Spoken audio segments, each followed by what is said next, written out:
Now practice set 3.3. Here the fourth part of a circle given chord AB and chord CD are equals. That means these two chords AB and CD are equals. To prove that arc AC and arc BD are congruent means equal. These arcs are equal. Now prove. If chord AB is equal to chord CD is a given, and if the chords are equal, then here second, major arc AB is equal to major arc CD. That means chords are equal. Then its corresponding arcs are equal. Chords are congruent, corresponding arcs are congruent. And number 3, major arc AB is equal to major arc AC plus major arc CB. How to write major arc AB? Arc AC plus arc CB. Number 4, major arc CD is equal to major arc CB plus major arc BD. That means major arc CB plus major arc BD means this total arc. Therefore, from 3 and 4, here major arc AC plus major arc CB is equal to major arc CB plus major arc BD. That is from 3 and 4 because major arc AB is equal to major arc CD.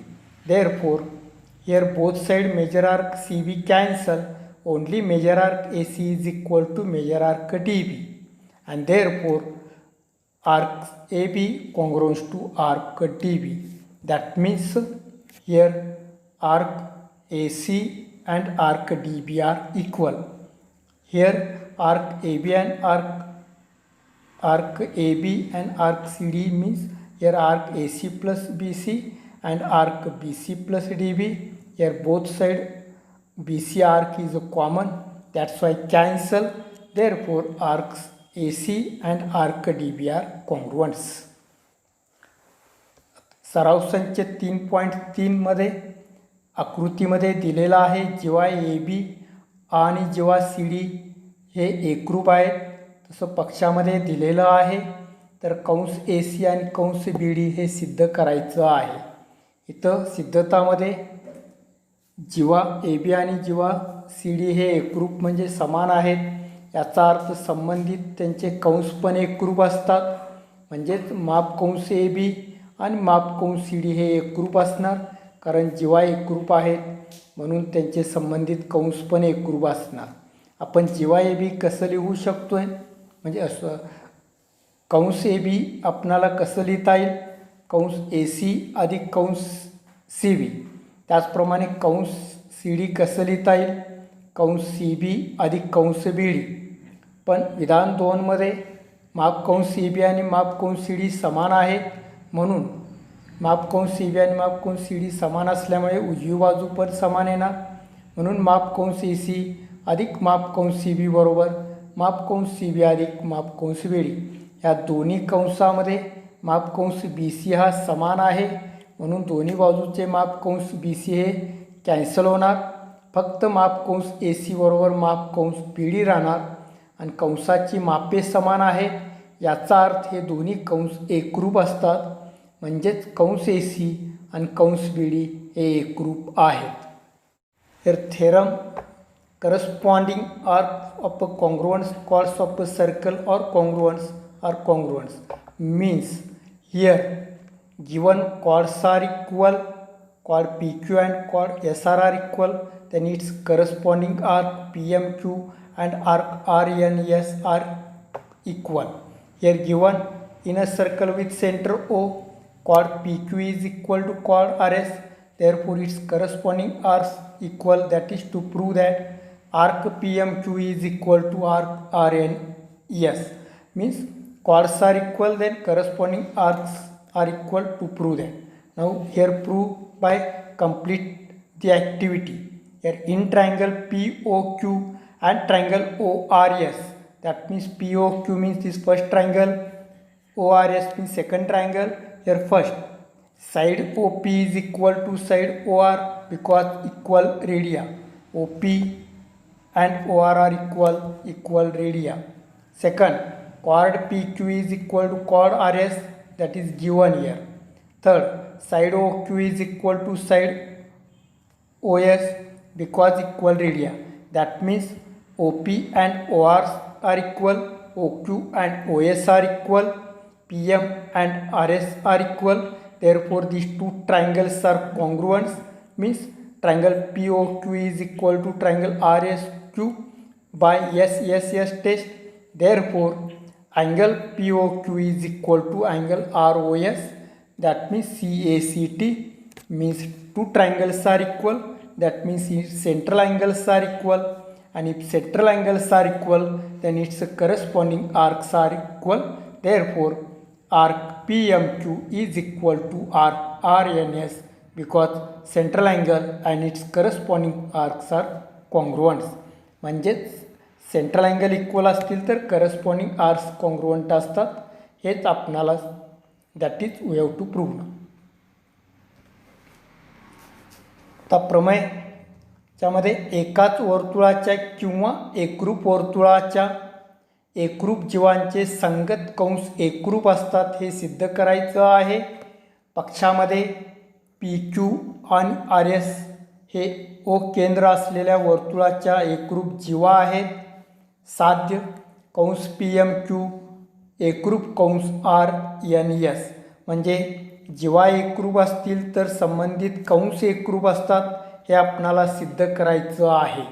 इथं आपणाला सिद्धतामध्ये आपणाला कृती पूर्ण करायची आहे.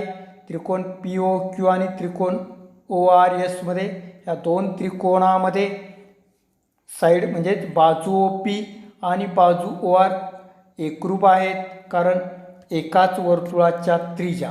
त्याचप्रमाणे जेव्हा PQ आणि जेव्हा RS एकरूप आहेत तसं पक्षात दिलेलं आहे, म्हणजे PQ आणि RS इक्वल आहे.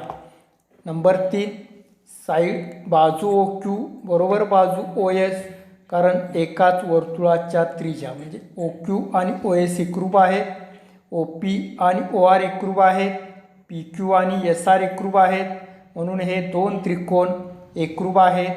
बाबाबाग कसोटीनुसार म्हणजेच त्रिकोण PQO आणि त्रिकोण RSQ हे एकरूप आहेत, हे समान आहेत बाबाबाग कसोटीनुसार. म्हणजे दोन त्रिकोण समान म्हणून कोण POQ आणि कोण ROS हे समान असणार, कारण एकरूप त्रिकोणाचे संगत कोण समान आहेत म्हणून संबंधित कंस पण समान असणार, म्हणजेच एकरूप असणार. म्हणून कंस PMQ आणि कंस RNS हे एकरूप आहेत, म्हणजेच कंस PMQ बरोबर कंस RNS हे एकरूप आहेत, कारण केंद्रीय कोन आणि संबंधित कंस एकरूप असतात. आणि हेच आपणाला सिद्ध करायला सांगितलेलं आहे. जेव्हा एकरूप असतील तर त्यांनी संबंधित केलेले कंससुद्धा एकरूप असतात. हे आपण बाबाबाग कसोटीनुसार दोन त्रिकोण एकरूप दाखवून केंद्रीय कोन एकरूप असल्यामुळे संबंधित कंस एकरूप असतात हे दाखवलेलं आहे. म्हणजेच माप कंस PMQ बरोबर माप कंस RNS एकरूप आहेत. Angle. Here from figure, A is the center of a circle and C is the vertex, which is two arms CF and CE. That means angle FCE is a vertex of C which is lies on the circle. Then the angle FCE is called an inscribed angle. The two arms intersect the circle at point D and G. Then the angle is known as a inscribed angle, and arc DBG is known as a intercept arc. Here the point lies on the circle. Therefore common point C lies on the circle, and the angle is known as a inscribed angle. In second figure, K is a common point which is not lies on the circle. Therefore the angle is not inscribed angle. If you extend the inside, that means outside the circle, then also K is not a point on the circle. Therefore this angle is not an inscribed angle. But there are two arcs are intercept, then this arc and this arc known as intercepted arc. If you take the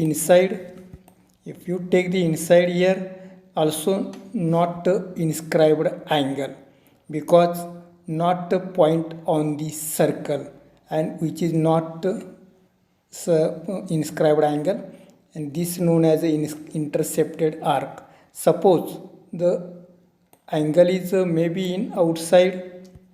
Suppose in the first figure, if you drop this ray like that,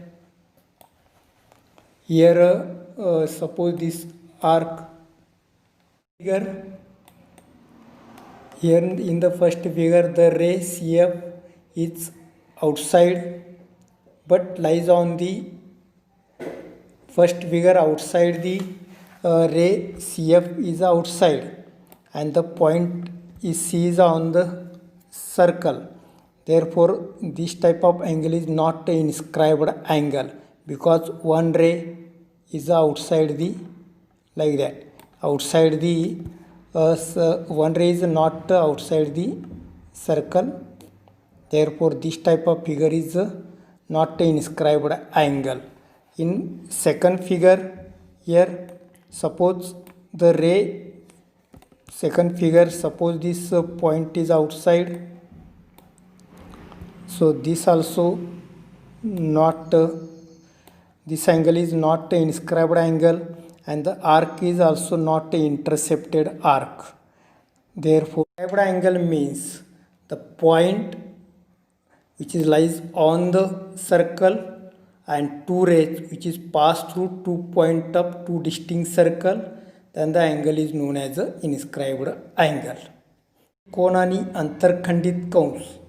तर कोन ए हा वर्तुळाचा केंद्रबिंदू आहे, C हा या कोनाचा शिरोबिंदू वर्तुळावर आहे, कोन एफ सी ई हा वर्तुळाच्या दोन बिंदूतून गेलेला आहे डी आणि जी.